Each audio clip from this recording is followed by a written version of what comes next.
Helo na, sy'n mai, Hanty yma, gobeithio bod chi gyd yn cadw'n iawn. Reit, felly, erbyn hyn, dwi wedi drafod o ran fan anableddau fi, dwi wedi trafod yr hydrocephalus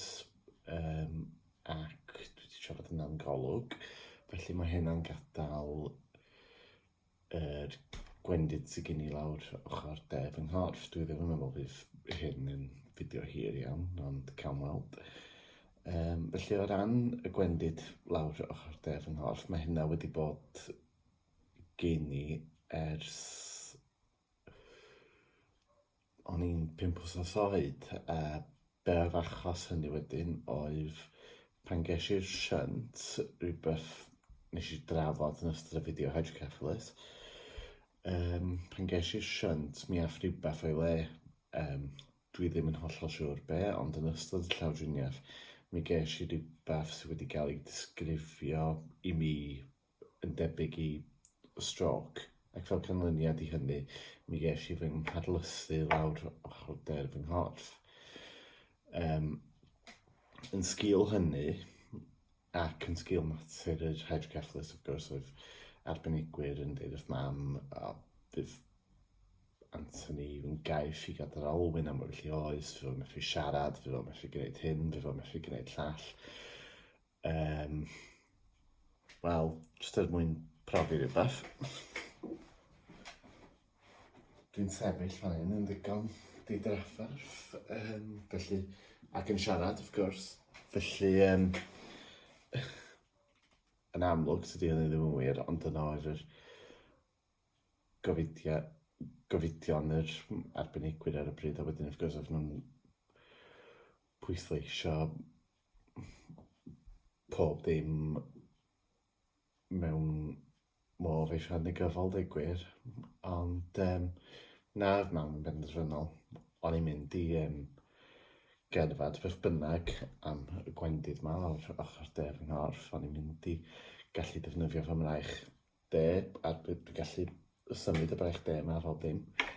of gwrs, mae'n wannach na'r chwith o hyd, ond ta waith, y reswm pam dwi'n gallu symud a chedfod o gwmpas cystal y gydw, wrth gwrs, ydy blynyddoedd lawer o ffisio. Dwi'n gwir, un o'r atgofion cynharaf sydd gen i ydy teimlo'r poen ofnadwy mewn yng nghoes yn ystod sesiwn ffisio pan o'n i'n ifanc iawn. Ac mi oedd hynny ar y pryd o'n boenus dros ben. Ac mi o'n i'n ffeindio'r ffisio yn gyffredinol yn poenus ac yn blinedig. Ac rhywbeth arall o'n i'n gael hefyd o ran y coes de, beth bynnag, a'r troed de, dwi wedi cael sawl llawdriniaeth ar y coes a'r troed de, mwyn sicrhau fy mod i'n gallu cerdded, mwyn sicrhau fy mod i ddim yn dibynnol ar cadar olwyn ynde. Deud gwir, dwi heb wedi gorfod defnyddio cadar olwyn o gwbl ers y llawdriniaeth olaf ar fy nghoes ar pan o'n i'n 13 oed, felly ar ôl i mi gwella o'r llawdriniaeth olaf na, wedyn, wrth gwrs, o'n i'n mewn cadar olwyn tra o'n i'n gwella o'r llawdriniaeth, ond ar ôl i mi wella, ar ôl i'r plaster dod i ffwrdd oddi ar yng nghoes, dwi wedi bod yn iawn ers hynny i gerdded, a dwi wedi cerdded o gwmpas cryn dipyn, wrth gwrs, fel mae pobl yn ella'n gwybod o ran cnocio drysau, gorymdeithio ag ati. Dwi wedi gwneud lot yn well na beth a unrhyw un ella wedi disgwyl. Serch hynny, wrth gwrs, dwi'n gallu bod yn reit simsan ar yn rhaid ac yn ansicr ar yn rhaid ar y degau'n enwedig, felly os oes na stepiau neu stair neu rhywbeth, a wedyn dwi'n defnyddio fy ffon wen, dwi wedi trafod y ffon yn ystod fideo blaenorol, wrth gwrs, i ceisio dyfalu faint ydy'r dyfnder yr stair neu'r stepiau mwyn sicrhau dwi ddim yn baglu a dwi ddim efo balans, dwi dal ddim yn cyffyrddus efo mynd fyny a lawr stair a stepiau, wedyn dwi'n wedi gorfod cael banister yn y tŷ mwyn sicrhau dwi ddim yn baglu fyny a lawr y stair yma, ac mae'r landlord wedi bod yn wych yn hynny o beth, mi nath o sicrhau hynny cyn i mi symud fewn hyd yn oed. Wedyn, o ran yn coes am fel antafodyn, dyna fo, wedyn o ran y braich wedyn, dwi'n methu cofio lot o ffisio, ond dwi'n cofio un peth, un syniad gafodd mam pan o'n i ryw 2 oed, oedd i mi, mwyn i mi dysgu sut i cydio ar pethau hefo'r llaw de. Un syniad gafodd mam oedd i mi chwarae gema fideo, a dwi'n cofio cael yr Sega Master System yma fel anrheg, mae'n siŵr o'n dolyg neu pen-blwydd neu rhywbeth pan o'n i'n 2 oed, ac o'n i'n wrth fy modd efo'r Master System yna de. Ac wedyn, mae'n siŵr mewn ffordd fod hynna wedi helpu efo'r llaw de i radda, wedyn rhywun fath wedyn efo pob consol gema fideo dwi wedi derbyn fel anrheg ers hynny. Mae'n siŵr bod hynny wedi helpu, ond eto mae yna'n anawsterau sydd gen i hyd heddiw o ran y llaw de yma, beth bynnag. Enghraifft, o ran teipio, dwi'n methu teipio efo'r llaw de, dwi'n methu teipio gan ddefnyddio'r 2 law ar yr un pryd, mae rhaid i fi ddefnyddio'r llaw chwith yn unig. O ran sgwennu, o be dwi'n dallt gen mam pan oedd fi'n trio dysgu fi sut i sgwennu pan o'n i ryw 2 oed, o'n i wedi trio pigo fyny pensil sawl tro hefo fy llaw de, felly mae'n siŵr yn naturiol cyn cael y Gwendid yma lawr, heb law fy mod i wedi cael y Gwendid yma lawr ochr de fy nghorff, yn naturiol sy'n wedi bod yn llaw de, ond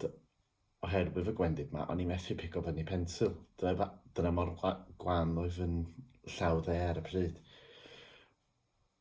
Ac felly, wrth gwrs, rhywsut neu gilydd nes i addasu a dysgu sut i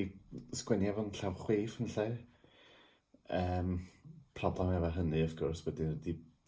bod yn llawsgrifan i fel sgrifan traed brain go iawn, does neb prin iawn ydy'r pobl sydd yn gallu darllen unrhyw beth dwi'n sgwennu. Felly dwi'n trio teipio bron iawn pob dim dwi'n sgwennu, oherwydd mi ydw i hyd yn oed na cyfadda hyn rwan, dwi'n cael trafferth darllen yr hyn dwi'n sgwennu ar ôl rhyw, dydyn ni, os dwi'n mynd nôl at rhywbeth chydig o dyddiau neu wythnosa wedyn, dwi'n sbio ar beth bynnag dwi wedi sgwennu, dydyn ni rhestr o dasgan neu rhywbeth, a dwi'n meddwl i fi'n hyn, be dwi wedi sgwennu fan yma, dwi'n meddwl i dallt. Felly, mi ydw i'n cael trafferth darllen sgwennu fi'n hun ar y degau. A wedyn, her arall, oedd yn reit rhwystredig i mi fel plentyn ac yn testyn cryn embaras pan o'n i'n tyfu fyny, oedd y ffaith bod doedd na much faint o'n i'n trio pan oedd pawb arall o'n i'n gwybod pan o'n i'n tua 4-5 mlwydd oed yn dysgu sut i cau criau esgidiau. O'n i'n methu gwneud hynna. O'n i'n gwybod, a dwi yn gwybod hyd heddiw, beth sydd rhaid gwneud er mwyn cau creu esgidiau, ond dwi just oherwydd y Gwendid yn y llaw de yma, sydd yn... Mae llaw de yn cryfach na mae wedi bod erioed, ond serch hynny, mae'n dal yn rhy gwan i helpu mi cael creu esgidiau ac yn sgil hynny wedyn dwi wedi gorfod cael sgidiau sydd naill ai hefo felcro neu sgidiau slip-on. Dyna'r unig rhai dwi'n gallu gwisgo hyd heddiw yma. Sydd fel dwi'n dweud, mae'n testyn cryn embaras i mi, ond eto sgen i'n help am hynna yn anffodus fel y mai efo natur y Gwendid yma. Ac ond na, blaw am hynna.